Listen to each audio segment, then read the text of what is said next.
Pertinencia, seguridad y credibilidad en los tratamientos para control miopía.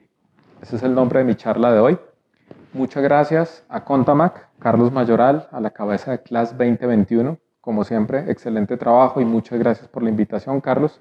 Y a la Universidad Santo Tomás por haberme elegido para presentar en nombre de ellos esta presentación. Mi nombre es Mauricio Pulido, soy optómetra graduado de la Universidad de La Salle y especialista en segmento anterior y lentes de contacto de la Universidad Santo Tomás. ¿Por qué seleccionamos este tema? ¿Por qué traerlo a colación? Todos creo que ya saben cuáles son las diferentes alternativas para el manejo del control miopía, pero a muchas se les tiene miedo por parte de los profesionales, siendo en realidad alternativas muy seguras. Otras desconocemos sus límites y en algunos casos estamos viendo que los sobrepasamos. Por eso tenemos que hablar de pertinencia y por eso el tema de nuestra charla de hoy. Mi declaración de intereses. Soy cofundador de una compañía que se encarga de la distribución de algunos de los lentes de contacto que sirven para el control miopía y de medicamentos que sirven para el control miopía. Pero en mi charla no emitiré conceptos sobre marcas o sobre favorabilidad sobre alguno de estos tratamientos. Haré una mirada global donde lo que buscamos es hacer que el profesional aprenda a identificar cuáles son los mejores métodos para usar en un caso específico. Hablando de la pertinencia, la definición que aparece al buscarla fácilmente en un diccionario es la que ustedes están viendo en este momento en la pantalla. Pero pertinencia en realidad es la oportunidad de hacer algo adecuado y congruente con el beneficio o el fin que buscamos. ¿Por qué lo tomé así? Está de moda hablar de control miopía. Todos queremos hacer control miopía y en realidad es una necesidad. Pero cuando aparecieron por primera vez los lentes de contacto blandos en los años 70, ¿qué fue lo que sucedió? Todos querían adaptar lentes de contacto blandos y se dejó a un lado la evolución de los gas permeables. Culpa de eso es que no hubo un gran desarrollo durante varios años, ni en materiales ni en diseños. Después viene la tendencia más reciente a que ahora adaptemos lentes de contacto esclerales para córneas irregulares. Pero no todos los casos son ideal manejarlos con este tipo de lente.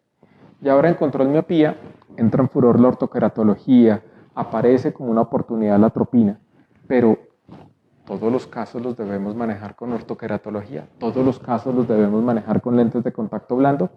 Ahí es donde busco centrar el foco de esta conversación, que es la pertinencia o dónde debo utilizar una determinada opción o alternativa. Agradezco al doctor Oscar Blanco por facilitarme este cuadro y en verdad me parece muy adecuado la forma como él resumió de los diferentes metaanálisis la efectividad en la disminución de la progresión de la miopía en cada una de las variables de tratamiento.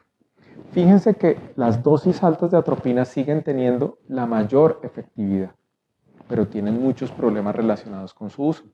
Después aparece un aliado óptico que es los lentes de contacto para ortoqueratología. La ortoqueratología ocupa el segundo lugar de eficacia. Y más abajo encontramos otra vez la atropina con dosis más bajas, después los lentes de contacto blandos con desenfoque periférico, llamémoslos así, y por último las opciones ópticas. Pero si ustedes se dan cuenta, toda la industria está trabajando en buscar mejores productos y métodos para hacer eso, evitar el crecimiento tan grande de la miopía. Acuérdense y tengan presente que la utilización de un método no impide utilizar el otro y que muchas veces potencializamos el efecto al combinar varias formas de tratamiento en un paciente. Pero, ¿dónde nace el control miopía? ¿Dónde aparece? ¿Por qué estamos metidos en esto? El nacimiento del control miopía lo explico en la siguiente diapositiva y es nuestra semejanza con los primates, con los simios y los hombres. Dos estudios clínicos que resumiéndolo a muy grande, de una manera muy global, simplemente lo que se hizo fue deprimir o deprivar, hacer la deprivación de la retina periférica en los primates para que esto demostrara si el crecimiento en la longitud axial del ojo permanecía con esa retina intacta o al alterarla.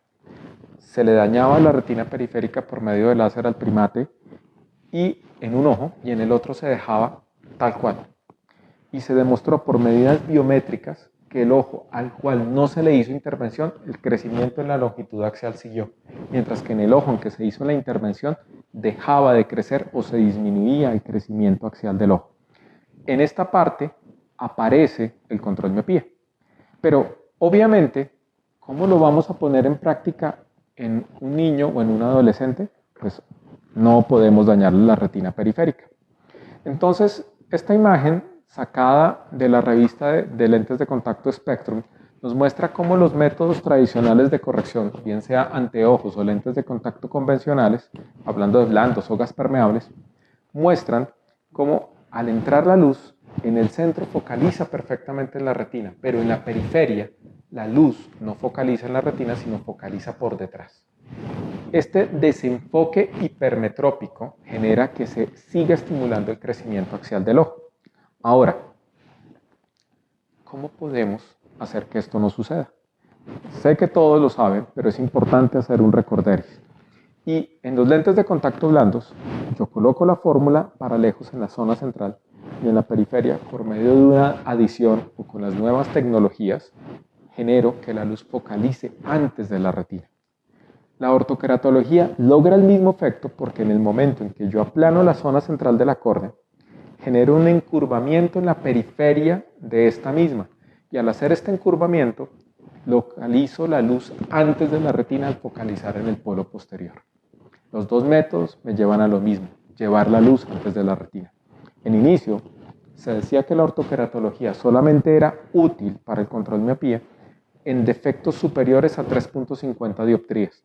Pero ahora, con el manejo de las zonas ópticas, la mejora en los diseños y los cambios en las zonas de tratamiento se puede utilizar en defectos menores. ¿Cuál es el punto? ¿Dónde es pertinente utilizar cualquiera de los dos métodos? Ahora vamos con los métodos farmacológicos. El mecanismo de acción de la atropina es un agonista muscarínico no selectivo. Básicamente tenemos un receptor muscarínico que es el MACHRS.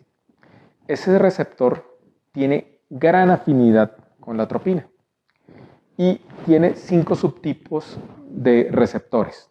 Esos receptores están presentes tanto en el hombre como en los ratones. Entonces, ¿cuál es la teoría de funcionamiento? Porque aún no está totalmente comprobado. Y es que la afinidad de la atropina con estos receptores impide que se sigan generando fibroblastos a nivel de la esclera y lo cual para el crecimiento del ojo. En otras palabras, para el crecimiento de la longitud axial.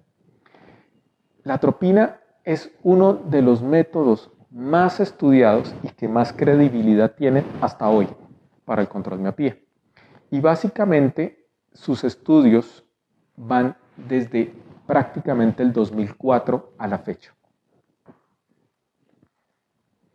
Ahora, párense en este panorama. Miren la diapositiva y fíjense, tengo un paciente con miopía. ¿Qué método utilizo para el control de ella? Si tenemos básicamente 3 variables, la utilización de medicamentos, ya los hablamos, la atropina y la pirienzepina, la utilización de lentes de contacto, ¿cierto? Y dentro de los lentes de contacto podemos ubicar los lentes de contacto para ortoqueratología, los lentes blandos con desenfoque periférico. También existen híbridos que pueden hacer este trabajo y obviamente con lo que se empezó fue con los lentes multifocales centro-lejos, periferia cerca y los anteojos. Devuélvanse a cuando hablamos de la eficacia de cada uno de los métodos y tengan en cuenta el listado de variables que tengo a su mano derecha. Tenemos tipo de defecto. No es lo mismo manejar una miopía de 3 dioptrías que una miopía de 11. ¿Cuál método escojo según la magnitud? ¿Esa miopía va acompañada de astigmatismo? ¿El astigmatismo es pequeño o es alto? ¿Ese astigmatismo es mayor que la esfera? Eso me permite seleccionar qué tipo de ayuda voy a utilizar para el control de miopía. Y después vienen los aspectos psicosociales, que a veces son más cruciales que el propio método que voy a seleccionar. ¿El paciente va a tener la adherencia al tratamiento? ¿La familia o los que están alrededor pueden ayudarle a que él haga eso? ¿O tiene la capacidad económica de pago de un determinado tratamiento? Y las condiciones oculares. Pretendo colocarle un lente de contacto a una persona que tiene una alergia totalmente incontrolable, su superficie ocular es sana, hay miopía y está creciendo, pero adicional a la miopía hay un componente de curvatura que está apareciendo en la córnea, o sea, es una córnea con una curva un poco más elevada de lo normal. Tengan en cuenta todas esas variables para determinar si lo hacen o no lo hacen. Y por último, infortunadamente en Latinoamérica todavía tenemos colegas que no pueden prescribir medicamentos. Por lo tanto, quedan bloqueados ante la posibilidad de usar la atropina. Esas son las variables que tenemos que tener en cuenta y donde nos debemos enfocar para decidir qué tratamiento hacemos. Entonces, ¿por qué es importante hacer control miopía? Recuerden, y cuando empezamos a hablar de esto hace muchos años atrás, no teníamos nada de credibilidad, especialmente hacia el lado de la oftalmología.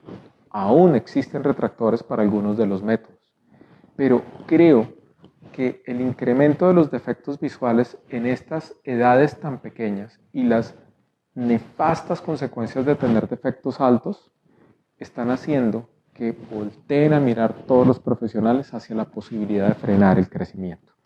Entonces, en la siguiente parte, tengo dos invitados que nos van a dar su opinión con respecto a por qué es prudente hacer control miopía. Y escuchen el siguiente video.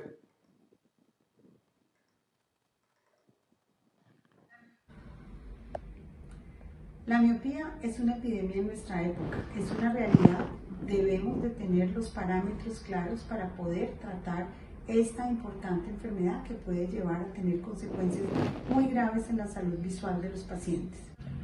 Es muy importante hacer este tratamiento porque cada dioptría de miopía que podamos evitarle a un paciente es una miopía que cuenta para su salud visual. Ella es la doctora Ángela Fernández, oftalmóloga, especialista en pediatría y estrabismo.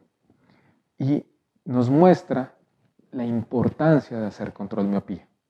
O sea, hoy en día, cualquier profesional dedicado a la salud visual debería por lo menos en una cita de inicio sugerirle a un paciente pediátrico que le aparezca miopía de forma temprana y que su crecimiento sea más del normal por año, insinuarle, insistirle o recomendarle que hiciera algún tipo de maniobra para frenarla.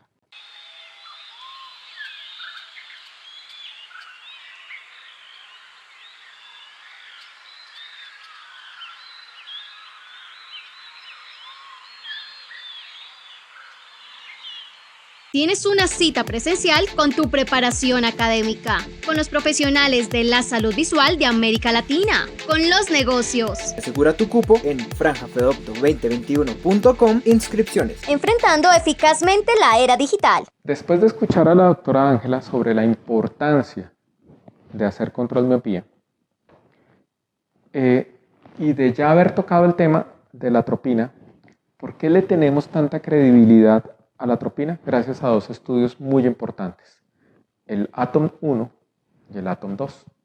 Ya sabemos cómo es el mecanismo de acción de la atropina, sabemos su capacidad de ligarse a unos receptores para disminuir la generación de fibroblastos y que no crezca más la esclera. Entonces, los estudios como el ATOM 1 tienen mucha credibilidad, primero porque fueron doble ciegos, randomizados, aleatorios y por mucho tiempo y además en una población grande. ¿Qué fue lo que hicieron? Aplicar dosis altas de atropina basados en que se había practicado ya en ratones, pero ahora se le aplicó a niños y esas dosis altas de atropina mostraron una eficacia en la progresión o en detener la progresión de la miopía del 77%. Pero cuando se suspendió después de varios años de tratamiento, de 2 años de tratamiento, también se demostró cómo, de nuevo, volvió a incrementarse el crecimiento de la miopía, bien sea en longitud axial o en cantidad de dioptrías. Entonces, eso hizo que dijéramos, miércoles, tiene efecto de rebote. Y además, todas las consecuencias que traía aplicar atropina en dosis altas, los efectos adversos que puede llevar su utilización a largo plazo. Entonces, la pregunta del Atom 2 fue, ¿puedo lograr el mismo efecto en concentraciones altas que en bajas? ¿Seré igual de eficaz al frenar el crecimiento de la miopía utilizando atropina en concentraciones más bajas? Entonces la utilización de concentraciones más bajas nos la pone de manifiesto el Atom 2. El Atom 2 nos dice, oiga, chévere, puedo lograr también frenar el crecimiento de la miopía, pero con unas concentraciones mucho menores y con una sintomatología mucho menor para el paciente. Pero también el Atom 2 hizo una pregunta. ¿Y cuál de esas concentraciones que utilicé, 0.5%, 0.01%, pudo haber sido la más eficaz? Entonces suspendieron después de un tiempo el tratamiento y retomaron el uso de la atropina en concentraciones en la que mejor resultado dio. Entonces, si ustedes miran en esa parte, en la parte superior, aparece un señor Jan, y él es el que nos dice que la concentración al 0.05% es la que mejor efectividad pudo tener. Aparece otro medicamento que también es un agonista muscarínico, que es la pirenzepina.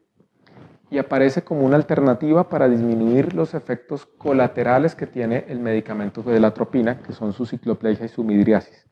Pero infortunadamente, hasta hoy, los resultados no son estadísticamente significativos. Por eso, la tendencia sigue siendo la utilización de la atropina.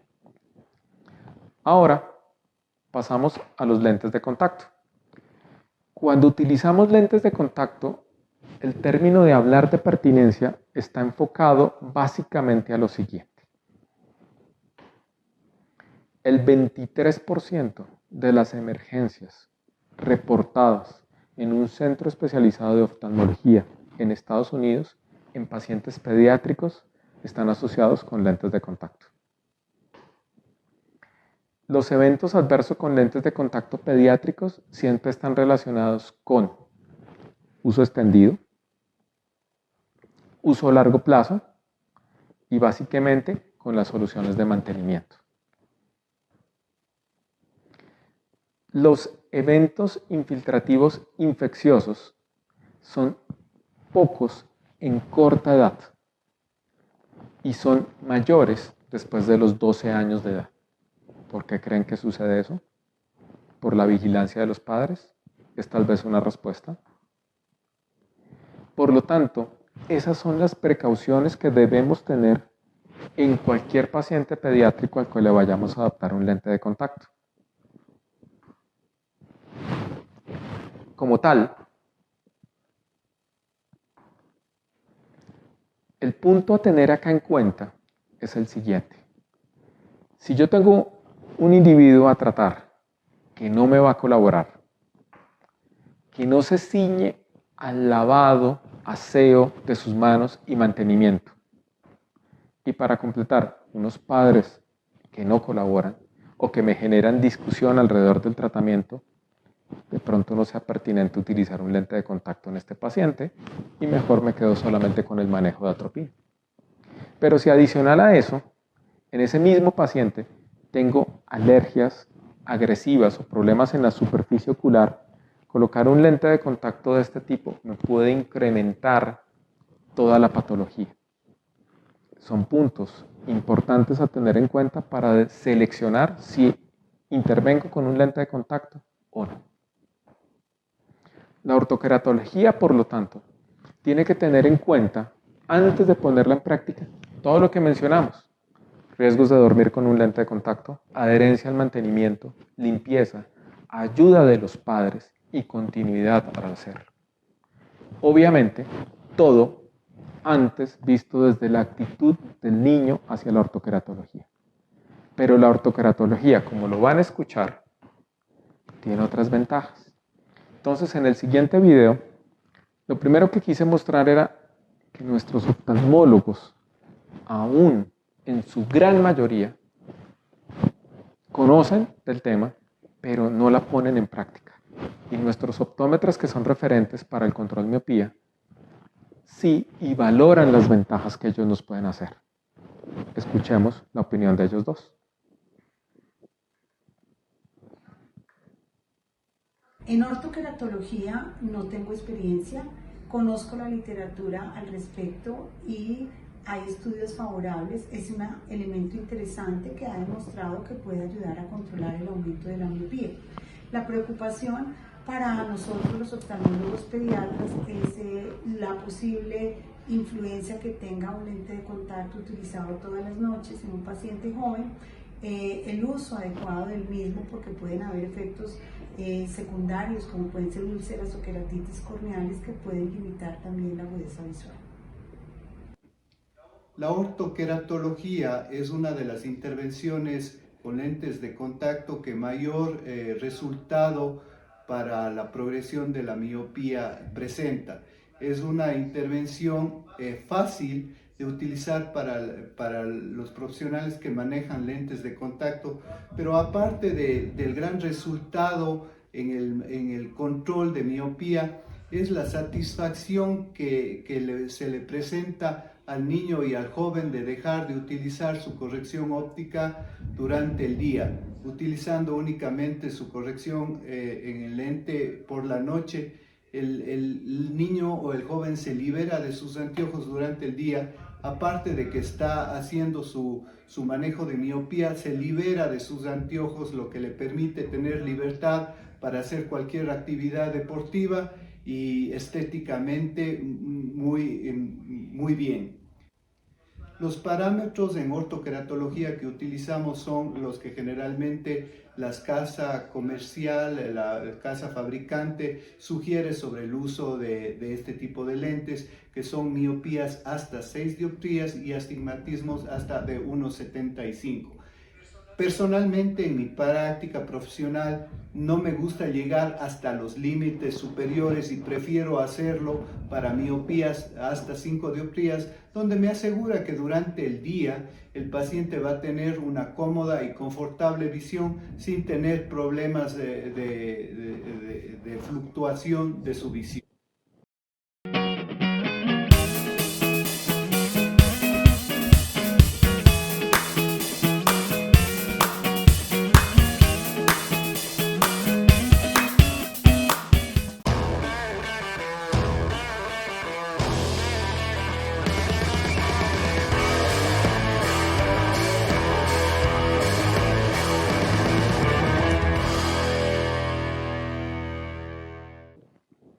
Entonces, como escucharon en estas dos opiniones, sabemos que la ortoqueratología ya tiene literatura confiable, le hace falta tener un volumen mayor de estudios y un número mayor de pacientes, pero ya está empezando a generar credibilidad.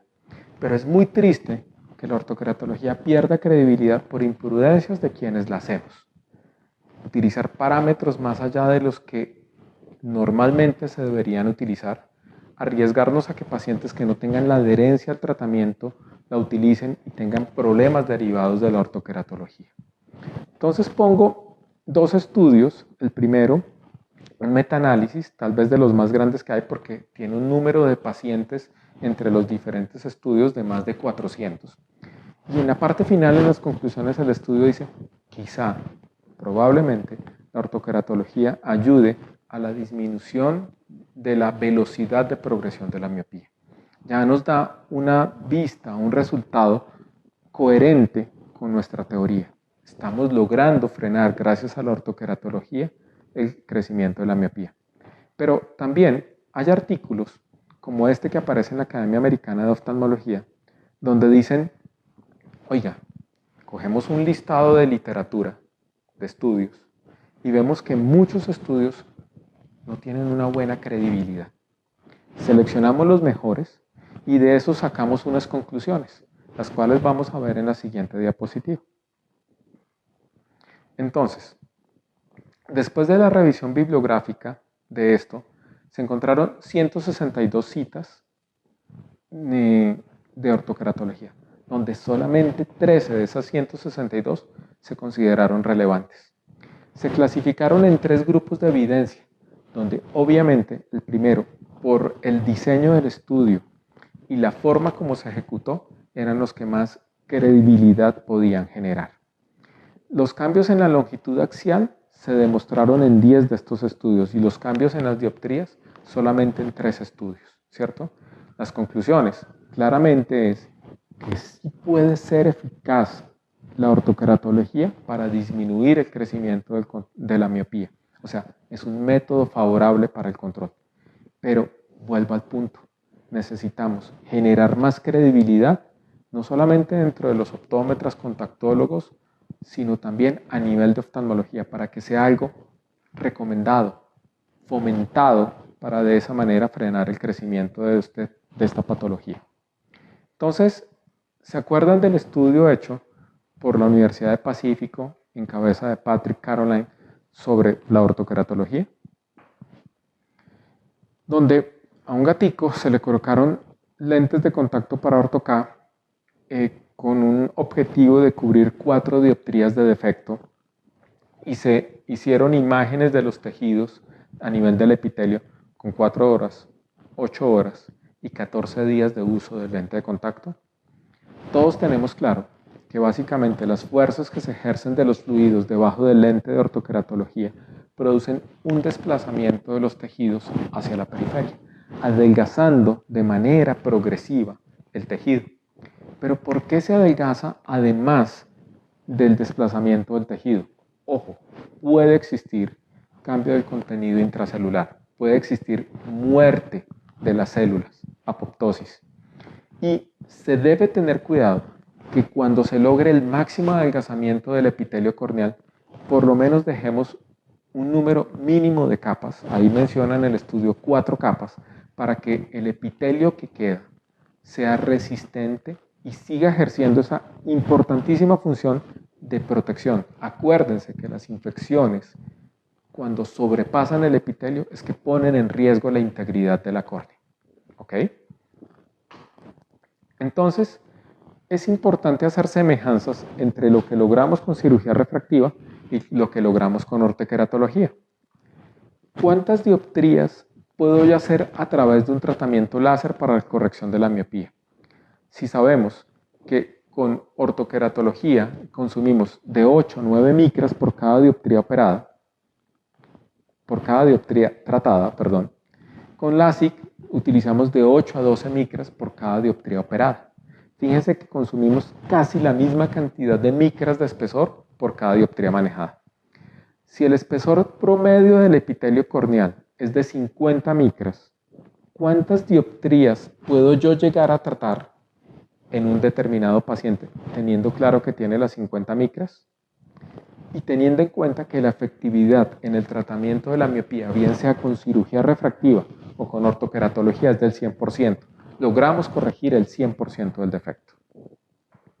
Muchos van a decir cuando escuchen esta parte, pero yo he escuchado casos comerciales que me dicen que pueden manejar más de 6 o 7 dioptrías, hasta 10 dioptrías con ortokeratología. Y muchas veces he visto reportes de casos con mayor cantidad de fórmula tratada. Pero al igual que en la cirugía refractiva, cuando llegó por primera vez y se operaban por medio de láser defectos de 14, 15, 16 dioptrías, se tenía que disminuir la zona de tratamiento. Claro, esto ayuda al control de miopía. ¿Por qué? Porque al disminuir la zona de tratamiento voy a generar que periféricamente la luz focalice antes de la retina.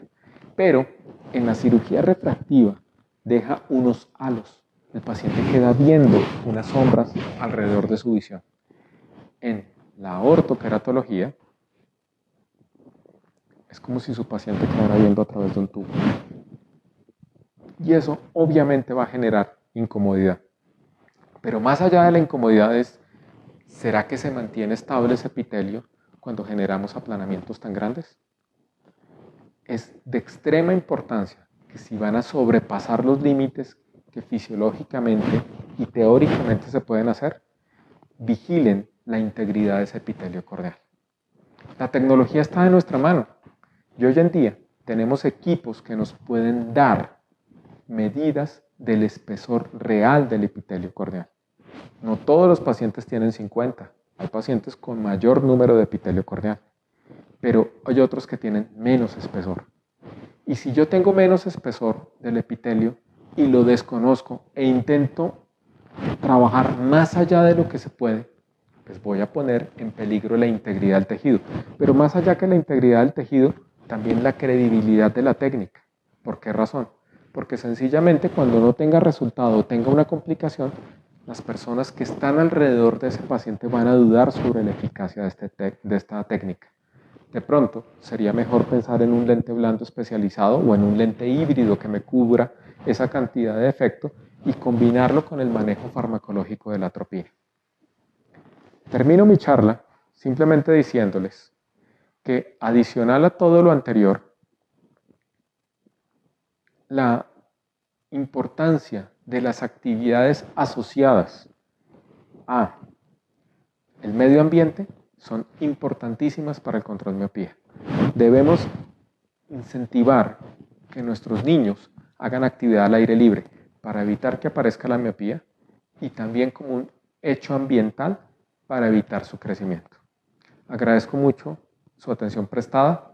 Espero haber logrado mi objetivo y es despertar más curiosidad con respecto al control de miopía y sus diferentes alternativas y que cuando lo empecemos a hacer seamos totalmente prudentes y razonables en cuál de los métodos seleccionar. A su servicio siempre están mis redes sociales y mi correo electrónico. Muchas gracias.